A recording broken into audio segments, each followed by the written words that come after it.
We first start off by inspecting the sewer line for any cracks, holes, or any other defects like heavy scale, and assess the damage.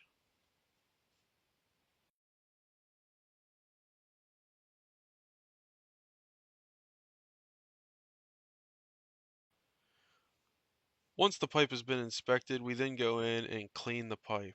We go and eliminate all the scale on the edges of the walls of the pipe. All the debris created from this will have to be cleaned out. So what we do is we come back in with a jetter, or it's a pressure washer for pipes basically. And what that does is it washes all the debris down the sewer line. Once the pipe's been cleaned, we then re-inspect the pipe to make sure it's prepared properly for lining.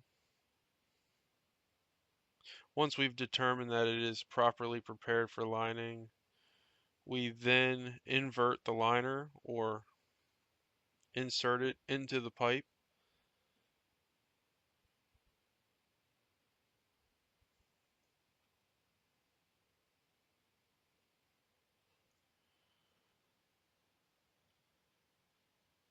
Once the liner has been inserted in the pipe, we then insert a calibration tube or cal tube.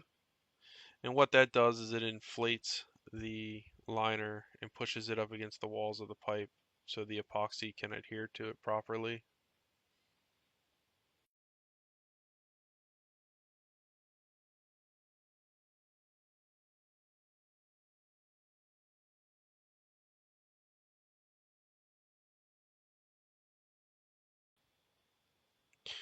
Once the calibration tube has been inserted, we then calibrate it to the proper air pressure. And what that does is it inflates to the proper PSI to push the liner up against the pipe to allow the epoxy to adhere.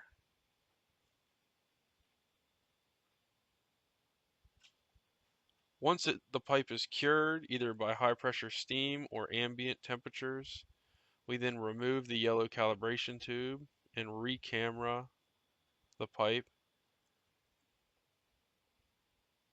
And as you can see, what you're left with is a continuous piece.